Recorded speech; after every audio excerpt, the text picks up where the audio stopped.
এটাই ছিল বেহুলা লক্ষিন্দরের বাসর ঘর। এখনো নাকি এই বাসর ঘর সংলগ্ন স্থাপত্যের নিচে চাপা পড়ে আছে কোটি টাকার সম্পদ। আপনি সোনার খাট, সোনার সাপ ভিতরে ছিল, সেটা ভিতরে এখনো আছে, সম্পদ কোটি কোটি টাকার সম্পদ। আর এই বৃহৎ আকৃতির যে খোপগুলো আপনারা দেখতে পারছেন, তৎকালীন সময়ে এখানে ৩৬৫টি খোপ ছিল। আর প্রত্যেক খোপেই একজন করে মোট ৩৬৫টি প্রহরী নিযুক্ত ছিল তাদের নিরাপত্তার জন্য, যাতে করে বেহুলার সাথে লক্ষিন্দরের বাসরটি অনেক সুমধুর এবং আনন্দদায়ক হয়ে ওঠে। আপনি ঘাট পাওয়া দিচ্ছিল ৩৬৫টা খোপ আছে, ৬৫টা খোপ, মানে খোপে খোপে ঘাট পাওয়া দিচ্ছিল। আর এইখানে মাঝ বরাবর যে গোলাকৃতির স্তম্ভটি আপনারা দেখতে পারছেন, ঠিক এখানেই বেহুলা মধুনিশি যাপনের পর রক্ষিত জলে স্নান করে পবিত্র হতেন।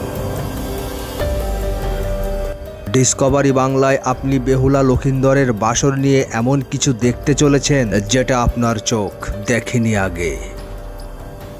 বেহুলা লক্ষিন্দরের বাসর ঘর একটি প্রাচীন ও ঐতিহাসিক স্থাপনা। এটি বগুড়া জেলা শহর থেকে 10 কিলোমিটার উত্তরে এবং মহস্থানগড় থেকে 2 কিলোমিটার দক্ষিণে গোকুল গ্রামে অবস্থিত।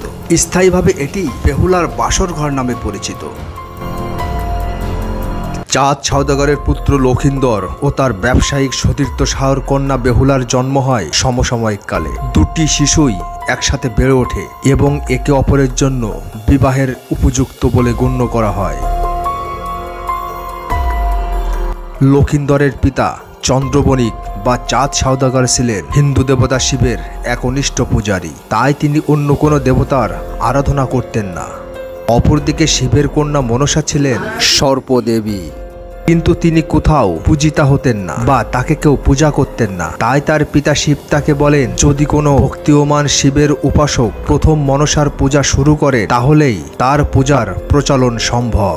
তখন মনসা চাঁদ সওদাগরকে নির্বাচন করেন মনসার পূজার আয়োজন করার জন্য। কিন্তু শিবের উপাসক চাঁদ সওদাগর মনসার প্রস্তাবে অস্বীকৃত হন। তখন মনসা দেবী অনেক রাগান্বিত হন এবং অভিশাপ দেন তার প্রত্যেক পুত্রের জীবন তিনি বিনাশ করবেন। মনসার অভিশাপে এভাবেই একে একে লক্ষিন্দর ব্যতীত চাঁদ সওদাগরের সকল পুত্রেই সাপের কামড়ে নিহত হয়। তাই লক্ষিন্দরের বিবাহর সময় চাঁদ সওদাগর অতিরিক্ত সতর্কতা হিসাবে দেবতা বিশ্বকর্মার সাহায্য এমন একটি বাসর ঘর তৈরি করেন যা সাপের পক্ষে ছিদ্র করা সম্ভব নয়। কিন্তু সকল সাবধানতা থাকা সত্ত্বেও মনসা তার এই উদ্দেশ্য বাস্তবায়নের জন্য সমর্থ হয়।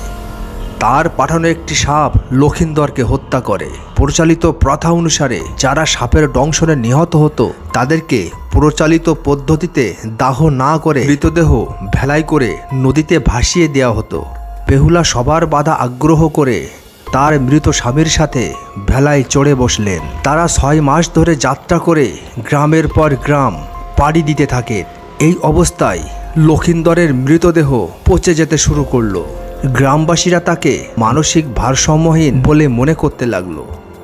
বেহুলা মনসার কাছে প্রার্থনা অব্যাহত রাখেন। একসময় ভেলাটি মনসার পালক মাতা নেতার কাছে আসে। নেতা সেই সময় নদীর কিনারায় ধোপার কাজ করছিলেন।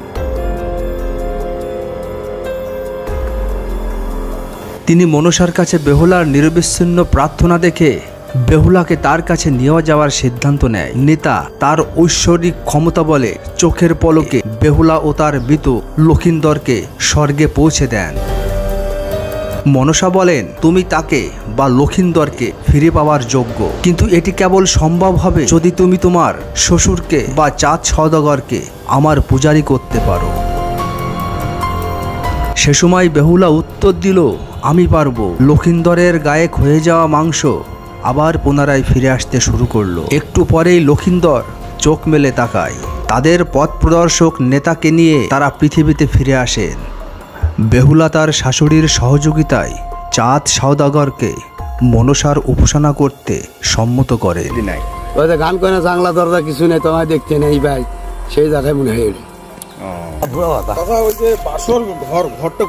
ঘর মাটির নিচে এক পাবিন কুটি। আপনি যা দেখেছেন ভিতরে নিচে, উপরে এলে আপনি কুয়া সিস্টেম করতে দিলে দিলে খুব দেখেছেন পথ দিচ্ছে। পাথরটার মধ্যে ভালো সাপ গেছিল নাকি, যাওয়ার পরে পাথরটা আপনি সাইডে ডাবে গেছে, মানে এই দাগটা দেখা যাচ্ছে সাইড দিয়ে এটা সাপের দাগ। ভিতরে স্বর্ণ জিনিসপাতি আছে। স্বর্ণ কি কি? স্বর্ণ রয়েছে আপনি কলার কাছে থোড় বলায়, তারপরে আপনি স্বর্ণ সাপ আছে, স্বর্ণ খাট আছে, এখনো আছে, এখন আর ভিতরে আছে। তো কোটি কোটি টাকার সম্পদ, কোটি কোটি টাকার সম্পদ তো পৃথিবীর আড়াই দিনের খরচ নষ্ট নেই, বোকা কোন জায়গাটা থেকে বলতে পারছে না, কিন্তু বাইরের লোক আসে দেখে গেছে এই অবস্থা এরকম আছে। আপনি ঘাট পাওয়ার দিচ্ছিল 365টা খোপ আছে মানে এর ভিতর মোট 365টা দরজা আছে। 65টা খোপ, মানে খোপে খোপে ঘাট পাওয়ার দিচ্ছিল। মানে এই যে একটা খোপ, এই একটা খোপ, এরকম 365টা খোপ আছে। এই খোপগুলো মূলত কি জন্য? ওটা আপনি সিকিউরিটি গার্ডেরা পাওয়ার দিচ্ছিল, নাইট গার্ডেরা যেন কোনো হামলা টামলা হয় কিংবা কোনো কিছু না আসে, মানে সেই সময় টাইমে মনে করেন দিলে মানে সিদ্দিরিটা বন্ধ করে দিয়ে গেছিল। যখন এই কাজ করে, এই যারা রাজমিস্ত্রির কাজ করে করতে সিদ্দিরি করে আসেন আর বংশ নিয়ে বংশ করে দেবো। তো পরে আমি যাই কয় বাসটা ছাড়াবো, তখন যাই সিদ্দিরি করেছে চলাকালী করেছিল, করে মারা হাল দিছিল। কারে মারছিলে? ওই লক্ষিন্দারে। এই ইতিহাস, এই ইতিহাস। আর এটিই ছিল মূলত বিশ্বকর্মার নির্মিত বেহুলার বাসর ঘর।